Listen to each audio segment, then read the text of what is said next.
শেখ হাসিনার সঙ্গে ফোনালাপ করেই রাষ্ট্রপতির পদ হারাতে যাচ্ছেন মোহাম্মদ শাহাবুদ্দিন চুপ্পু, এমন চাঞ্চল্যকর গুঞ্জনে উত্তাল বাংলাদেশের রাজনৈতিক অঙ্গন। ইংরেজি দৈনিক ডেইলি স্টারের এক বিশেষ প্রতিবেদনে দাবি করা হয়েছে, গত মে মাসে চিকিৎসাজনিত কারণে লন্ডনে অবস্থানকালে ক্ষমতাচ্যুত সাবেক প্রধানমন্ত্রী শেখ হাসিনার সঙ্গে গোপনে টেলিফোনে কথা বলেন দেশের ২২তম রাষ্ট্রপতি মোহাম্মদ শাহাবুদ্দিন চুপ্পু। এই বিস্ফোরক খবর প্রকাশের পর থেকেই তার সম্ভাব্য পদত্যাগ এবং বঙ্গভবন ছাড়ার বিষয়টি নিয়ে দেশজুড়ে নতুন করে আলোচনা সমালোচনা শুরু হয়েছে। বাংলা কিউআর যেখানে নগদ পেমেন্ট সেখানে। সারা দেশে ১০ লাখেরও বেশি মার্চেন্টে নগদে পেমেন্ট করুন খুব সহজে। প্রতিবেদনটিতে সরকারের উচ্চ পর্যায়ের একটি গোপন সূত্রের বরাত দিয়ে বলা হয়, মে মাসের ৯ থেকে ১৮ তারিখ পর্যন্ত লন্ডন সফরের সময় শেখ হাসিনার সঙ্গে এই ফোনালাপ করেন রাষ্ট্রপতি। বিষয়টি পরবর্তীতে দেশের গোয়েন্দা সংস্থার নজরে এলে বঙ্গভবনে বিশেষ বার্তা পাঠানো হয় এবং তাকে পদত্যাগের ইঙ্গিত দেয়া হয়।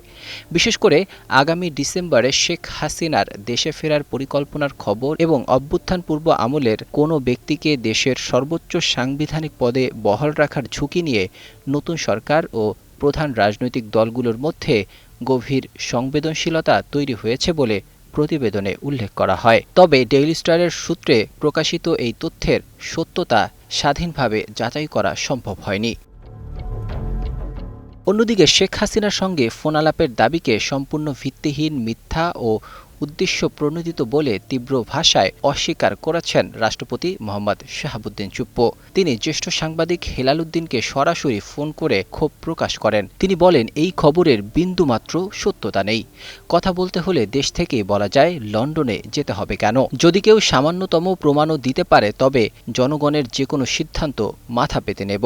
গুরুতর শারীরিক অসুস্থতায় ভোগা রাষ্ট্রপতি এই বিভ্রান্তিকর অপপ্রচারের তীব্র প্রতিবাদ জানিয়ে দেশবাসীর কাছে সুস্থতার জন্য দোয়া চেয়েছেন। এই ঘটনাকে কেন্দ্র করে সামাজিক যোগাযোগ মাধ্যমে তীব্র আলোচনা, সমালোচনা ও বিতর্ক তৈরি হয়েছে। গণঅভ্যুত্থান পরবর্তী রাজনৈতিক অবস্থায় বঙ্গভবনে পরিবর্তন নিয়ে সরকার এবং রাজনৈতিক অঙ্গনে নতুন করে তৎপরতা দৃশ্যমান। ডেইলি স্টারের বেনামি সূত্রের স্পর্শকাতর দাবি এবং রাষ্ট্রপতির প্রকাশ্য চ্যালেঞ্জের এই মুখোমুখি অবস্থানের পর শেষ পর্যন্ত বঙ্গভবনের ভবিষ্যৎ কী হয় তা জানতে দেশবাসীকে আরও কিছুদিন অপেক্ষা করতে হবে।